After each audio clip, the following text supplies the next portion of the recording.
Welcome back to Skyward, the podcast that brings you behind the scenes of the aviation and aerospace industry. I'm your host, Pilot Mercedes, and today I'm excited to welcome back General Aviation pilot Alan Ash. We dive into his early flying adventures, the heart-pounding first solo, where he battled with the self-talk, am I a man or a mouse? To navigating weather, crossing the Florida Everglades, and the lessons that only experience can teach. This is a powerful conversation about fear, safety, family, and why the basics of aviation never change. Let's get into it. The captain has turned on the seatbelt light. Please take your seat and fasten your seatbelts. Thank you. Okay, and here's one. I was a student pilot. I wasn't certified. And but I was flying with my dad. We were coming back from a trip somewhere. I don't remember where. But there was a storm coming in, a big thunderstorm coming in. And we thought, Dad, I'm sorry, but he could be a bit of a cowboy sometimes. Yeah. It was like, instead of looking for an alternate, we got this. We can get in. Yeah, that's not wise. No. That's not wise at all. I'm here, so it ended well. Yeah. We didn't even get in the pattern, basically. He got in, went straight to base because it was looking like it was going to be coming out. So we went base, and then we turned on the final, Mm-hmm. and the storm actually came in just massive. I mean, hail was coming down and hitting the windshield, and it was like, this was like, I was like, I don't think I'm exaggerating when I say this was like, to me, it felt like golf ball size hail. It was incredible. Visibility was really rough, not great. Like, how on earth did you not get shredded to pieces? Yeah. And so we got down to final approach, and my dad was like, it was very clear to me looking at him that he was sort of, it wasn't happening. He didn't feel, he was in the right seat. So he's not used to flying in the right seat. He's used to flying in the left seat. I was a student pilot, so I could fly in the left seat with a certified pilot in the right seat. So we got down, we got almost probably maybe 200 feet down, and I could tell he was like almost ready to give it up and just like, we're done, we're toast, Yeah. So I don't know what it was. It was like my guardian angels, God was up there, and he sent down his angels. He says, you got this. So I said, Dad, I got it. And I was like, you did? I did. I said, I got it. He went like that, and I took it. And, student pilot wasn't the greatest landing, but I just kind of continued the descent down, and I couldn't really see anything. Right. Because of the visibility issues, and the sound was like, wow, it was like machine gun fire. Yeah. And I just managed to somehow get it down, and it was like, dum, dum, dum. It was a bit of chunking, but I got it down. So what airport was that? Do you remember? It was Montgomery County Airpark. Wow. Yeah, so it was our home airport. Yeah. Because we were, get paved there right. Surface, great grass surface? No, it was paved surface, surface, but it wasn't it wasn't at that time. It's a more sophisticated field now.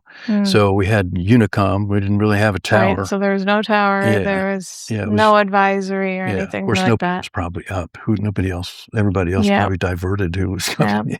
Well, you go out. Right? Good job. I don't know where that came from, but it was like, that was unbelievable to me. That I was like, something happened to me that was like, how did I do that? I mean, it's almost, honestly, it just felt like something, there was a guardian angel here that was guiding me through that process. Absolutely. Yeah. And I felt that what I was telling you about my first solo when I was going out, I was like, I can't do that. I was like, I'm young, right? So my thing was, my self-talk was, as corny as it is, my self-talk when I was taxiing after you got out of the airport was, am I a man or a mouse? Am I a man or a mouse? Am I going to do this? Can I? Oh my God. Just a kid. That was what you're telling yourself? Yeah, I was, because I was shaking. My knees were not going. How am I going to fly? How am I going to by myself? I was so insecure about it. I mean, I could fly with my dad. My first solo happened after my dad's experience. It was like, so I felt like I should be able to feel like I got it, but I just didn't have. I thought I could die. I really felt like this could be my last moments on Earth. I was that scared. Then I got in the moment, and I felt like there it was perched up, and I got through. My first landing was okay. Wasn't great. Yep. I remember, you hear the little shriek of the tire, Yep. And then came around and, about the same. And then the third one, I greased it in. My dad was like, yeah, and I got down. Yeah. It was perfect landing. So that was for your first solo? Yeah, it was my first solo. It was 3. Okay. Right, you do through 3 full stop landings, yeah. So that was that story. So how old were you? So, I wasn't quite 17 yet. You weren't quite 17. Yeah. This watch actually this watch is a chronograph. Yeah. It's like a circular slide rule. It's a Breitling. It's probably worth about $15,000 now, but it was a $500 watch then. It's beautiful. Look at that. It's got a stopwatch on it. Yeah. And I've had it since I was 17 years. They gave it to me for my birthday, but you can see the transcription on the back. Yeah. Yeah. It says my name. Oh, Alan, first solo, April 23rd. Yeah. And 17th birthday, December 17th, 1987. Mom and Dad. 1967. Does it say 67? I know. Oh, no. Okay. No, you're right. It's 1967. I know the engraving is probably warm. Well, it's probably just a light. It is, yeah. But I see it now. Let me put it in the right direction. Yeah. 1967. Oh, that is so special. Yeah. So it's an old watch. Yeah. But I can't. I'm never going to get rid of that. I'm going to pass it down to another generation here. If I could get another family member who's a pilot. Yeah. That's a very special. Yeah. Special reminder of that whole experience. Oh yeah. Yeah. I feel like I feel like you can tell I'm very dedicated with my dad. Of course. But I feel like when I wear that watch, I feel like he's with me all the time. Yeah, you feel close to him. Yeah. Yeah, it's one of those things. Of course. Yeah. So that was your solo story. So you went up. You were trying to figure out whether or not you were a man or a mouse. Or a mouse. Who's your flight instructor? Was it your dad? No. Well, my dad kind of showed me, like, he didn't have formal training to, it wasn't a CFI or anything. Like, so when I was 14 and 15, he would say, I'd be in the right seat and he'd say, you fly. So I'd fly a little bit and I could turn and, but I wasn't doing stalls or anything. I didn't get really, proper training like that. But my first instructor was a guy named Fred Balmer who, he taught out of Colgan Airways in Manassas, Virginia. Okay. Yeah. So it was about an hour drive from where we lived, Hey, that's a commitment. Yeah. But I was in it to win it. You were committed. I was definitely committed. There you go. Yeah, almost every day for about a month or so, and probably not every day, but on an average, I'd say probably maybe 2 to 3 times a week. Yeah, that's a lot of driving. Yeah, ground school too. So that was that, and that was in the evening. So that was great. And then so Fred took me up to about I think like 8 hours or something. It was 8 hours. And then he had another guy named Bob Ewing who took me up, and the purpose of Bob Ewing was to give me a sort of a second look, a second set of eyes. Right. Is this kid ready to solo? Yeah. And so he and I went up for about, I think, 4/10 of an hour, and then he came back, and I was like, I wasn't expecting to solo that day at all. Well, I thought this is just another day. Actually, that's how flight instructors are told to do it. Is it really? It is. Wow. You evaluate the person, you get them ready, and usually you do you know the flight that you're doing to do the last evaluation. You see that everything's good that day, that person is in a good mental state and stuff like that, and then you just say, "You're going." That's exactly what happened. So it's not uncommon. It's actually a very common tactic, so that to prevent you from getting too stressed about it, too anxious and too stressed and getting too much in your head. So I got a heads up and stuff. Like I was hoping that they would let me. Oh, is that right? You were hoping? I was hoping, like, please let me fly. I was probably just the opposite. Don't let me fly. I was like, I want to fly. I know. I was just totally scared. And, the lesson for that was, sort of never give in to fear. Because that's what I had. I was just fearful. It's going to be my last moment on Earth. So which is good that for you did not know ahead of time. Yeah, I probably would have been not doing that. But he got out of the airplane very with a lot of conviction. Yep. He said, "Nope, go ahead. You're on your own. Yep. Today's your day to solo." I was like, crap. Yeah. Well, you might. Some people listening might kind of know the Honeymooners and Jackie Gleason when he get in a situation like that and he basically becomes speechless. He's like hamina hamina hamina hamina. He doesn't know what to say. So how long did this was in the taxi ramp and everything that he got out, obviously. Yeah. And then he was just like, and then I was crawling down the taxiway. I think I literally stopped it probably half a dozen times. Like they were probably like, is he gonna make it to the end? Like probably binoculars looking at it. Is he gonna make it to the runway and take off? Yeah, exactly. It was so slow. I was crawling, believe me. I was, because I was doing the self-talk. I was like, are you a man or I remember that so vividly. Yeah. And then I remember when I came around the first time, my dad was on the runway. It was that kind of airport. He was standing on the runway, he had his 16 millimeter camera, and he's taking a picture of me coming in. Get out of the way.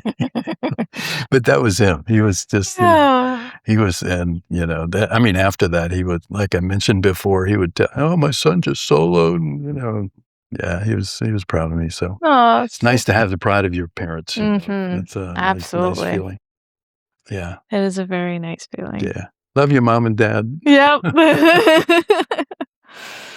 So you had another story besides your solo, which was the West Palm Everglades story. Oh, Everglades, right. That's right. So before you tell the story, what is the Everglades of Florida? The Everglades is a massive swamp that is in South Florida that is very dangerous to fly over. If you have an engine failure there, you want to make sure you have enough altitude to cover the territory, to glide over it. So you want a flight path that's going to get you over there as fast as you can, but not lengthen your flight so much that you've completely bisected it by 90 degrees. So you want to find a decent flight path. And sometimes if you're IFR or doing flight following, you're going to follow what they're giving you. Exactly. So it may not be a choice involved in your flight path. So, or your altitude assignment. So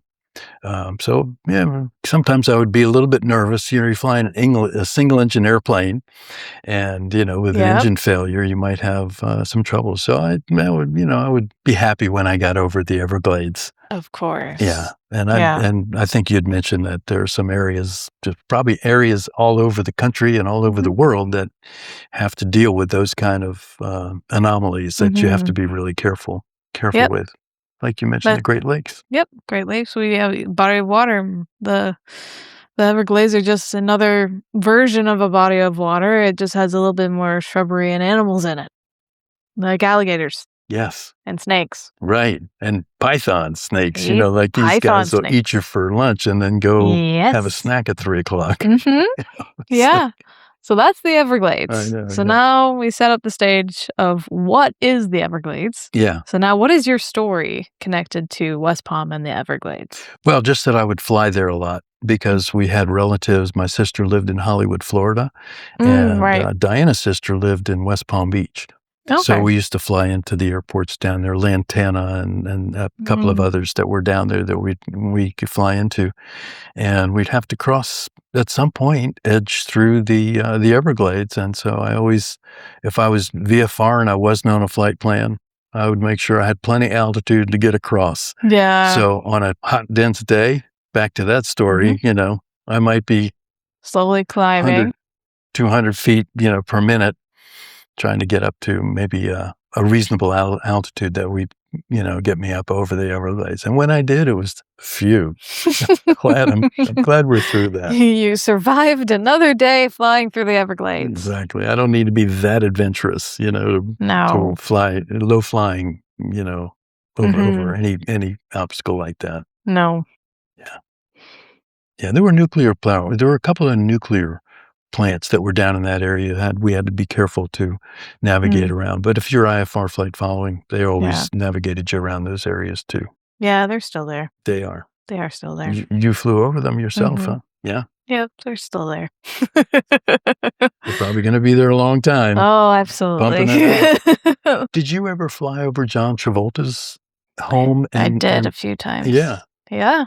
Yeah. That was always kind of fun. It was very unique. Yeah. You just kind of look out like in the middle of nowhere and then they're like, oh, there's like this house and like a runway in the middle of nowhere. He had a 707 down there. I know. He had a huge airplane. It's great. It's unbelievable.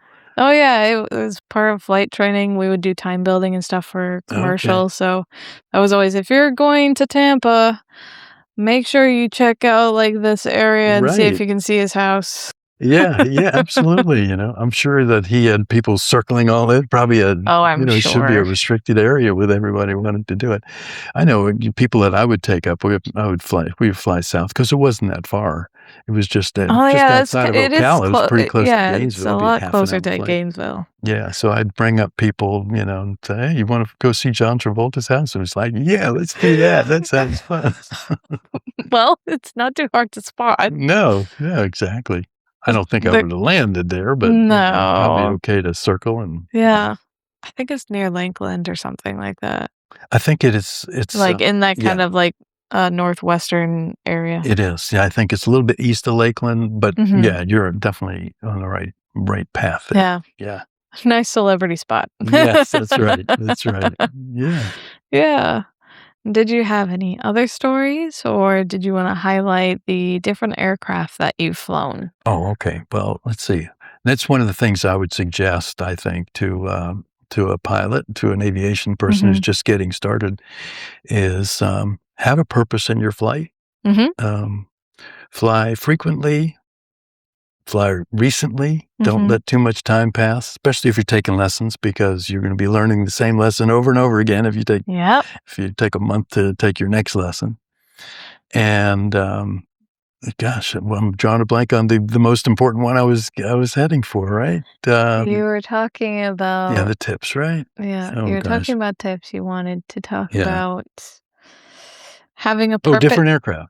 Yeah, fly different aircraft. Fly a variety of aircraft so that you can get different experiences and not get too comfortable with one. Yes. And get the variety. Yeah. Even if it's the same make, there are some different parameters, airspeed. It's like changing a different car. Yeah. Yeah, it's basically the same, but there's a lot different. Yeah. Two car is not as extensive of differences. No, one has a GPS, one doesn't. Right. Yeah. It's not too big of a deal anymore. Yeah, that's right. That's true. Accelerator used to be a bigger deal before phones. That's right. Exactly. Yeah. And the cars then they had a clutch and you had a, manual standard shift and all that. Manual shift is the best. I love it. It's a lot closer to flying as far as like being in control. Yeah.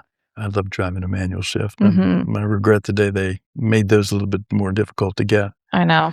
But I know flying different aircraft is more expensive. If you're moving up the line to complex and variable pitch. Yep. So I pretty much stuck to.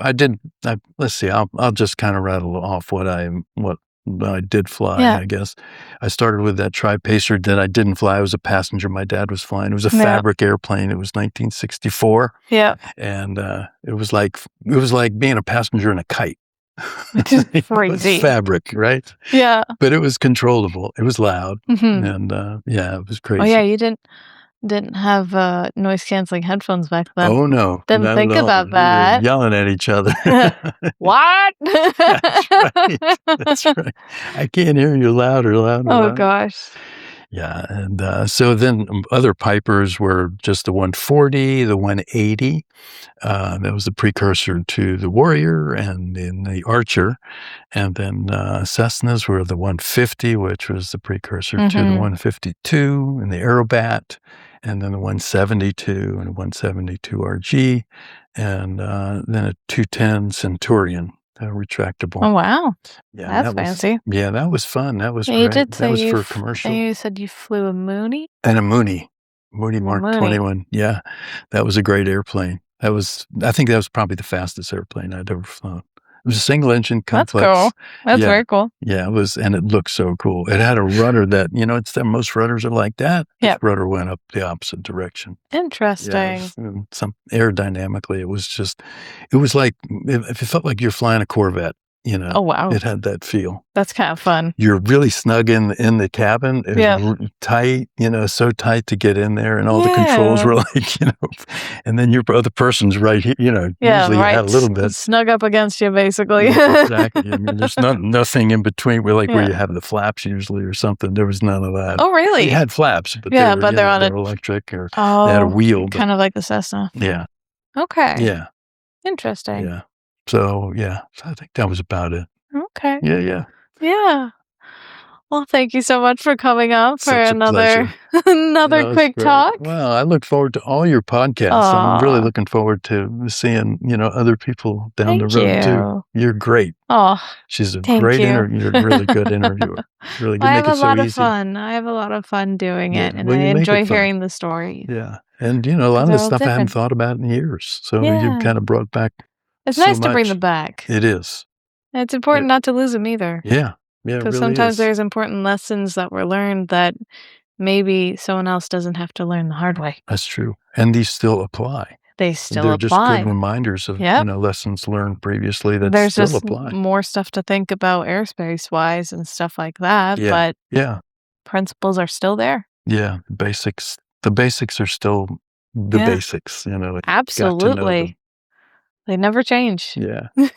Yeah. It's great. Oh, well, thanks for coming on. Thank you. Thank you so much.